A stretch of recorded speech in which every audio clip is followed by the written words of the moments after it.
नमस्कार, मैं हूं अखिल पाराशर। आप देख रहे हैं देश दुनिया की खास खबरों का एक विशेष कार्यक्रम न्यूज फोकस। चलिए सबसे पहले नजर डालते हैं इस हफ्ते की खास खबरों पर। चीन के बंदरगाहों में माल की ढुलाई में तेजी, युवाओं को लुभाता तिब्बती ओपेरा, पेरिस ओलंपिक में खिलाड़ियों को परोसा जाएगा ऑर्गेनिक खाना। अब समाचार विस्तार से।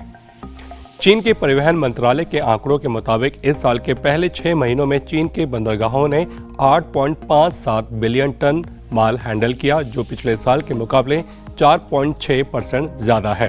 आंकड़े ये भी बताते हैं कि इस साल बंदरगाहों पर कंटेनरों की रेल जल इंटरमोडल परिवहन की मात्रा 5 मिलियन TEU से ज्यादा होने की उम्मीद जताई गई थी, जो पिछले साल से करीब लगभग 17% ज्यादा है।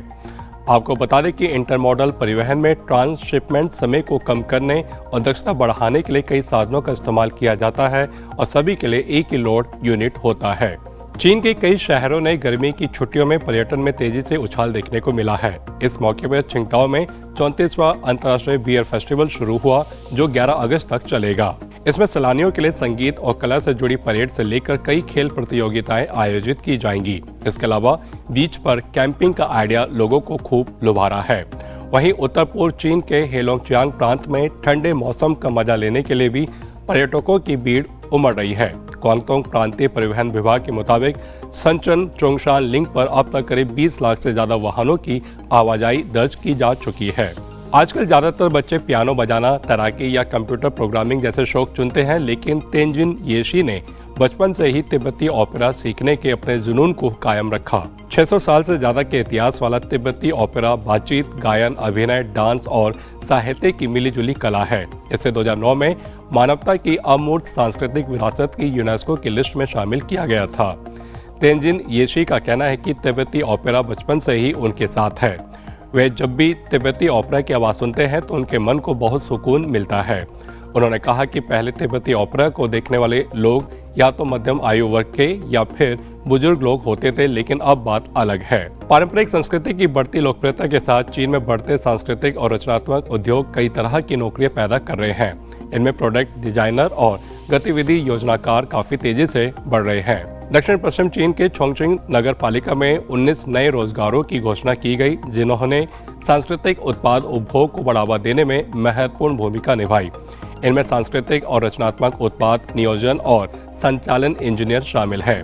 छोंगचिंग म्यूजियम में काम करने वाले इंजीनियर ल्यू नियन ने कहा कि वे हर हफ्ते प्रेरणा लेने के लिए म्यूजियम में रखी गई चीजों का दौरा करते हैं। इससे उन्हें नए सांस्कृतिक और रचनात्मक उत्पाद बनाने में मदद मिलती है। पेरिस 2024 ओलंपिक आयोजन समिति ने दुनिया के लिए इको फ्रेंडली खेलों की मेजबानी करने का संकल्प लिया है और इसलिए खिलाड़ियों के खाने का भी खास ख्याल रखा गया है। शहर के पास बसे छोटे छोटे खेतों से जैविक और कीटनाशक मुक्त फल लिए जाएंगे। आसपास के खेतों के मालिकों का कहना है कि वे ओलंपिक में खासतौर पर खिलाड़ियों के लिए फल सब्जियां उगा रहे हैं। आपको बता दें कि खिलाड़ियों के खान पान को ध्यान में रखते हुए कई विकल्पों के साथ खास फ्रेंच खाना परोसने के लिए 2 बड़े डाइनिंग हॉल बुक किए गए हैं। तो ये थी इस हफ्ते की खास खबरें। अब चलते हैं हमारे एक स्पेशल सेगमेंट की तरफ, न्यूज स्टोरी। दिल्ली विश्वविद्यालय के पूर्वी एशियाई अध्ययन विभाग के एसोसिएट प्रोफेसर राजीव रंजन ने हाल ही में दिए एक इंटरव्यू में भारत चीन संबंधों को आकार देने वाले गहन ऐतिहासिक और सांस्कृतिक संबंधों पर जोर दिया। उन्होंने तर्क दिया कि व्यापार, सांस्कृतिक आदान प्रदान और आपसी शिक्षा के सहस्त्राब्दियों से बने ये प्राचीन संबंध दोनों सभ्यताओं की प्रगति के लिए महत्वपूर्ण है। 2 देश जो है अभी हम कह रहे हैं कि सभ्यता मूलक देश है, और जो हमारे सांस्कृतिक आदान प्रदान, लेन देन और जो व्यापार है उसके कारण और सहारे आप कह सकते हैं कि हमारा ये विकास हुआ है, और ये हज़ारों साल पुरानी है, ये आज की बात नहीं है। तो जब ये और जो ट्रेड हुआ, जैसे कि आप बात कर रहे हैं कि जो अभी हम जानते हैं कि एक तुनहुआंग है, तुनहुआंग एक सभ्यता मतलब एक तरह के कहते हैं, तो एक तुनहुआंग जो एक कल्चर जो विकसित हुआ, जो एक सभ्यता जो विकसित हुई, वो पारस्परिक लेन देन से बनी हुई थी, जिसमें भारतीय के कुछ मूल थे, कुछ चीनी के कुछ तत्व थे।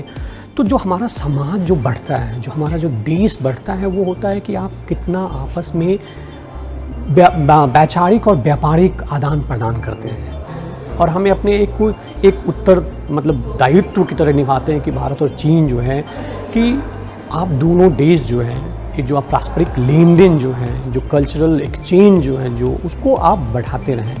ये रुक जाएगी तो आपका जो एक ज्ञान जो है वो रुक जाएगा।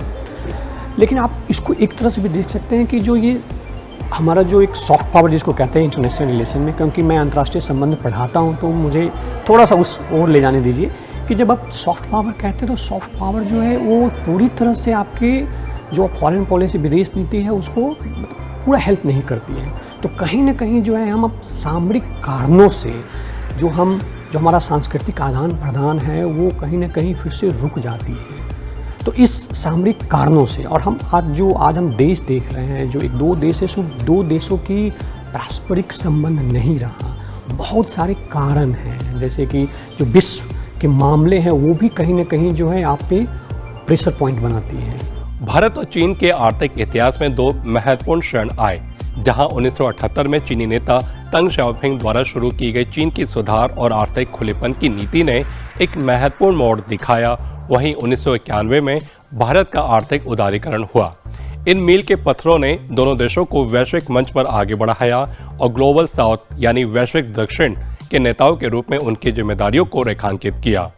तो अगर आप देखें तो दोनों देश जो है वो ग्लोबल साउथ से आते हैं। दोनों देशों के कंधों पे ये उत्तरदायित्व भी है कि आप अपने साथ जो और भी ग्लोबल साउथ के जो छोटे छोटे नहीं कहेंगे, आप कहेंगे कि जो देश हैं उनको आप साथ लेके चलें। और जब आप एक लीडर की भूमिका में आते हैं, इन भारत और चीन जो है एक लीडर की भूमिका में है, तो आपको उन सब देशों को एक साथ लेके चलना पड़ेगा। आपका जो विकास की जो गति है उस गति में भी आपको दूसरे देशों को भी शामिल करना होगा, तभी आप अपने आप को एक नेता की भूमिका में देखेंगे। तो मुझे लगता है कि भारत और चीन जो यहाँ पे जो है वो आप देख रहे हैं कि क्लीन एनर्जी की बात हो रही है, क्लाइमेट चेंज की बात हो रही है, अभी जो है इलेक्ट्रिक व्हीकल की बात हो रही है। तो इन सब बातों पे अभी एआई जो है हमारे जो है पूरे जो विश्व राजनीति है उसको बदल देने की क्षमता रखती है। तो भारत और चीन जो है मुझे लगता है कि कहीं ना कहीं अगर ये ग्लोबल साउथ की हैसियत से वो दोनों जो है अगर कोऑपरेट करें, सहयोग करें, तो उनका मुझे लगता है कि सहयोग जो है एक अच्छा सा जो है एक लीडरशिप देगा जो ग्लोबल साउथ के देशों के लिए अच्छा होगा। और हम कुछ न कुछ सीख सकते हैं, जैसे क्लीन एनर्जी में भी चाइना बहुत आगे है, तो हमें भी क्लीन एनर्जी की ज़रूरत है, तो हम वहाँ सीख सकते हैं।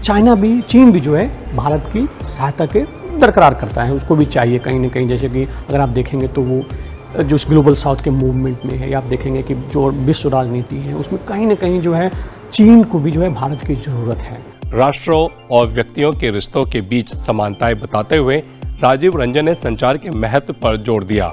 उन्होंने बताया कि संवाद की कमी गलतफहमी और संघर्ष को बढ़ावा देती है।